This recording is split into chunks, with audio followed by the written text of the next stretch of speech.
Morning, everyone. Court has read the briefs. We'll be glad to have counsel get as promptly as possible to the issues before us in each case. And the case this morning is the tribal government of the Potomac Indians versus John Z. Farmer. The court will hear first from Mr. Crampton. If I got that right.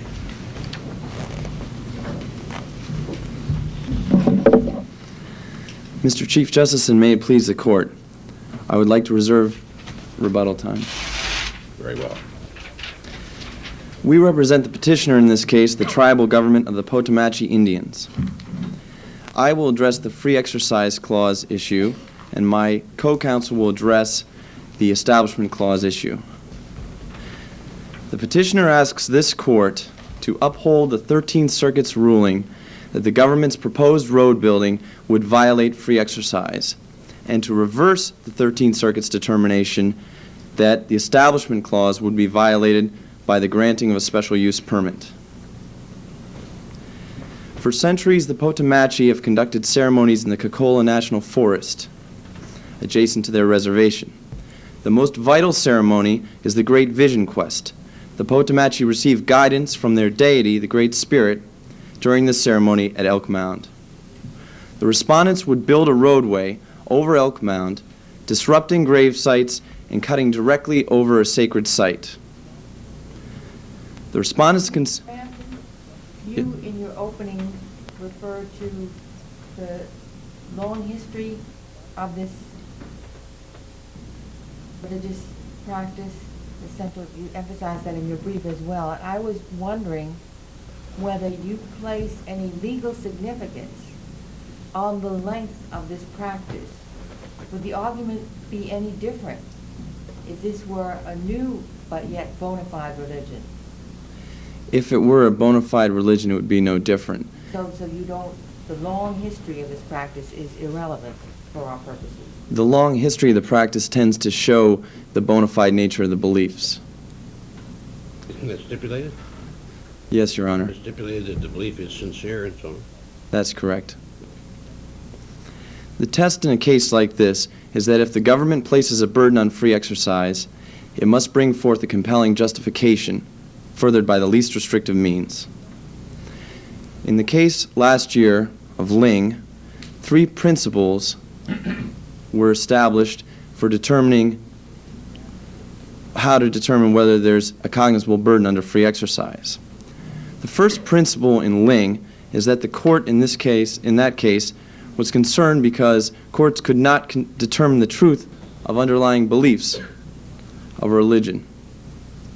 In this case, the respondents concede that the beliefs are sincere, so therefore there's no problem with the truth of the beliefs. Also, in the Hobby case... Before you leave the Ling case, isn't the main point in the Ling case that the Indians had no property interest in the land that they were disputing about in the lawsuit? It's true, Your Honor. It was wholly owned by the government. That's true, Your Honor. That's equally true in this case, isn't it? That's correct, Your Honor. The boundaries of the reservation are entirely apart from the territory that's in dispute. That's correct, Your Honor. But there are some vital distinctions between this case and the Ling case. What are they? Okay, Your Honor. The Ling case asked whether there was an indirect coercion or penalty on religion. In the Ling case, it seemed less than certain to this court that the government's action in that case would doom the religion. In the present case, these ceremonies are essential to the Potomachi's existence as a tribal people. This case will result in the destruction of their religion. Well, didn't Justice O'Connor concede that the road building project in the Ling case would be very destructive to the religious situation of the Indians that were the litigants in that case? Yes, Your Honor, she did. However, she mentioned specifically that it would be destructive to certain ceremonies, but not destructive to the religion as a whole.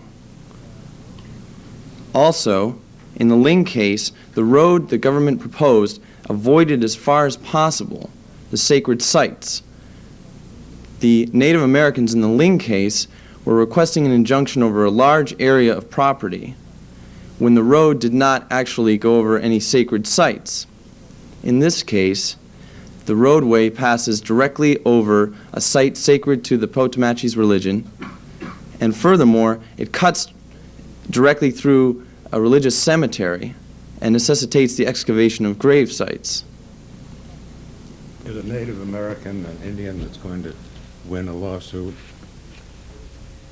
Sorry, Your Honor? I say, is a Native American an Indian that's going to win a lawsuit, and an Indian that's going to lose a lawsuit? I believe the terms are interchangeable, Your Honor. I noticed that in the Ling case, the prevailing opinion calls them Indians throughout, and the dissenting opinion calls them Native Americans. Well, we hope in this case that they're Native Americans. The effect of the government's action in this case is to destroy the Potawatomis religion. This is prohibited by the Free Exercise Clause. This is akin to a law forbidding this worship. Now, to analogize, in the Hobby case, and in other cases like it, when an adherent claimed they could not observe their Sabbath because of certain restrictions placed because of indirect coercion or penalty upon them, that was considered an indirect coercion. In this case, the Potawatomi are not able to observe their most vital religious ceremony, the Great Vision Quest, because they believe the roadway will destroy the efficacy of that ceremony. And the respondents concede that these beliefs are sincere. The Ling case also mentioned that a coercion was related to whether an action caused adherents to act contrary to their beliefs. And as I just demonstrated, the Native Americans in this case would have to act contrary to their beliefs.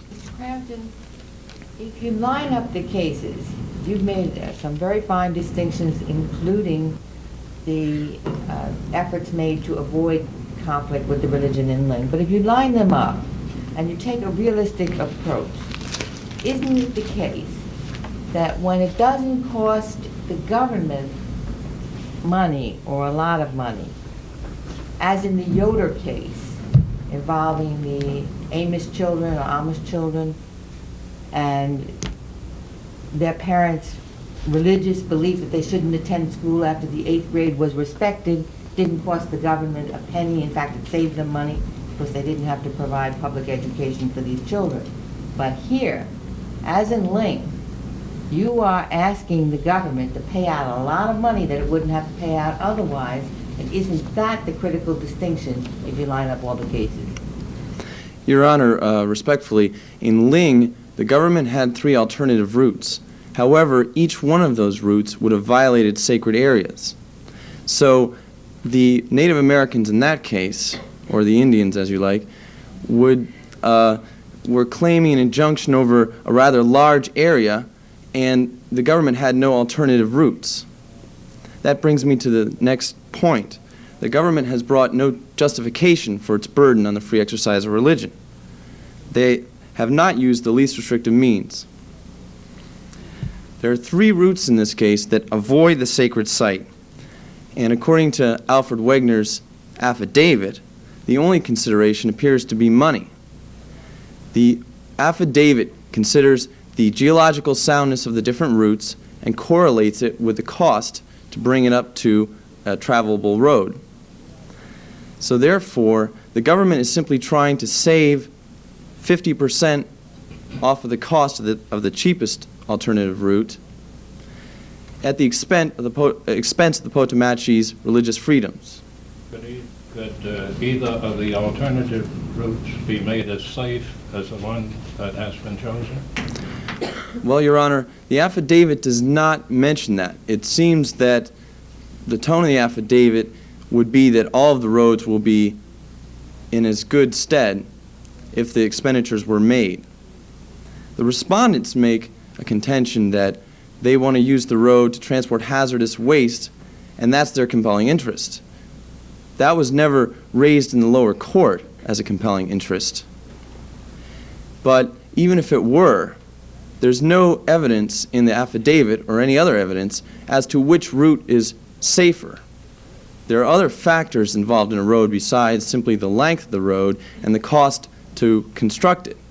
Couldn't the court take judicial notice of all the environmental impact statements and of other material produced in connection with the decision to build this road? Well, I don't believe the environmental impact statements considered the nuclear waste. It's not clear from the record. Considerable government involvement in that too, in licensing the construction of a nuclear plant, isn't that so? That's correct. Now, but the plant is licensed for future construction by the state, and the road was okayed for construction now through the forest, also for a route of commerce and to provide access to hunting and fishing sites in the forest.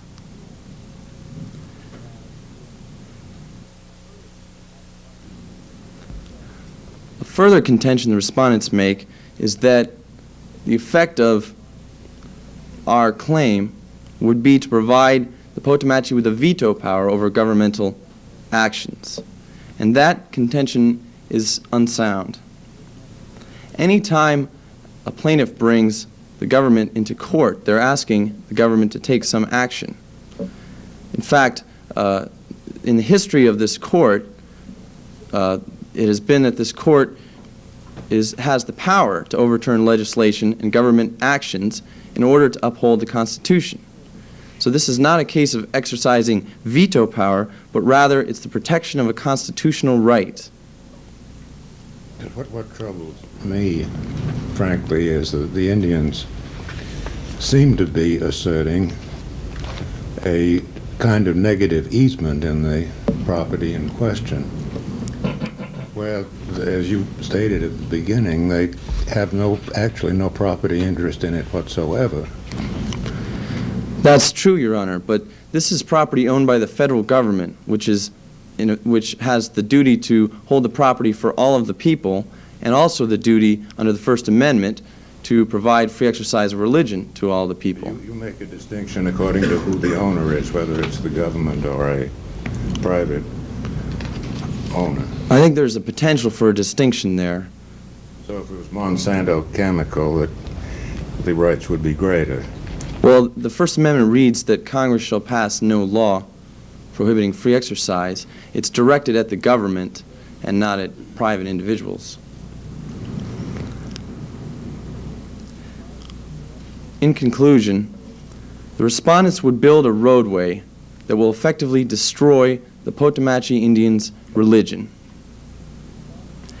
However, there's no compelling justification in this case. You're telling us, I want to be clear on your position here, that we cannot take into account the health and safety of the rest of the people in the state, and the fact that the route that you would exclude is the shortest and safest way to get from the projected nuclear plant to the disposal area. Respectfully, Your Honor, although that is a valid consideration, there's no evidence in the record other than the length of the road Wouldn't we have to at least remand? That's a vital public, wouldn't you classify that as a vital public interest, the health and safety of all the people in the area? That is a vital public interest, but in light of 3 roads which apparently can be brought up to equal passability, the government has not chosen the least restrictive means. Would you agree that a remand would be the appropriate solution, because you wouldn't want to decide this case, would you, on the basis of an absence of material in the record, when that material might affect the health and safety of all the people in the state? So you would be arguing that that is something that should be fully fleshed out if it's not in the record now. Well, Your Honor, I think it's premature now to consider that interest as a compelling justification, as the power plant has been merely approved for construction, and it generally takes years for a power plant to come into operation. Now or never, if the road can't be built here, it has to be built someplace else that's less safe, and that requires transporting this waste a longer distance. Your Honor, but if the respondents had shown that the longer distance and that the other roads were less safe, then they could show that it was the least restrictive means. However, in this case, there's no evidence of that. And If they could have showed it, they would have, and we can infer from the absence of the material in the record that the material would have been unfavorable to them. That's correct, Your Honor. Counsel, your time has expired, but we've asked you a lot of questions. The court will provide about 30 seconds and a minute if you want to summarize in a sentence or two your basic fundamental position. Thank you, Your Honor. The respondents would build a roadway which will cause the destruction of the Potomachee's religion with no compelling justification. To protect the Potomachee's free exercise rights, this court must uphold the 13th Circuit's determination that the government's proposed road violates free exercise. Thank you. We hear rebuttal now from Mr. Crampton.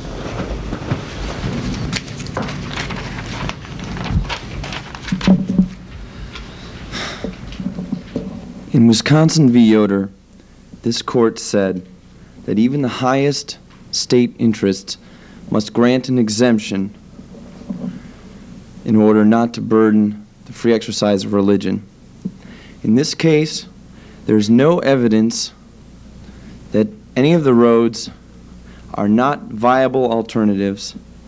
In fact, the government considered 3 roads in a cost-benefit analysis, rather 4 roads, and I don't think the government would have considered those roads had they not been safe. The government wants to, without justification, destroy the most vital place for the Potomache Native Americans. Without justification or without sufficient justification? Without sufficient justification. The petitioner asks this court to affirm the 13th Circuit's holding that the free exercise clause is violated by the government's proposed road, and to reverse that court's holding that the establishment clause would be violated by granting of a special use permit. Thank you. Thank you. I've asked the judges if they would comment on what they heard here this morning, and if they wish, also on the briefs. We'll start with Judge Ginsberg. All of you in attendance know that we are dealing in an area where the government may not promote. It must be neutral, but it may not be hostile. During the argument, I tried to be neutral. It may have come across that I was hostile. But now I would like to promote, and I think that all of you did a splendid job. The briefs, the quality of the briefs were not only a cut above what I generally see in court, but from judging moot courts around the country, these were really splendid. I'm a nitpicker and couldn't find Blue Book errors. So I have the highest regard for the job you did. Now, I will tell you that you have my copies, or you will have my copies of the briefs. Some people say that Ginsberg, having been a law teacher for 17 years, misses grading papers. So you will see lots of comments that are meant to be helpful, and please bear in mind if I didn't make it clear enough in my comments that these were excellent. So it was a question of making them excellent, plus the suggestions that I made. They were very fine briefs. The oral argument, you all had a very tough job. This is a terribly difficult area of the law. And I have applause for all of you. I think the decision may have come out as it did because the respondents were a little too accommodating. Usually advocates are too pushy and they exaggerate their side and ignore the strong points on the other side. In this case, I think respondents were somewhat too much role of an impartial decision maker, and perhaps not enough in the role of an advocate. So that's my only critical comment, and it's only meant to be mildly critical because you do gain high marks with the court by projecting candor. The court thinks that this advocate is making it a concession, and that's to trust the person who will do that. So I have applause for all of you, and I enjoyed being with you. I look forward to what you're going to do for the profession and therefore for our society in the future. Thank you for letting us all come, and now we have Chairperson Bisbing with the magic word. By a narrow margin, this year's Van Blood competition has been won by the petitioners, Mr. Crampton and Mr. Stein.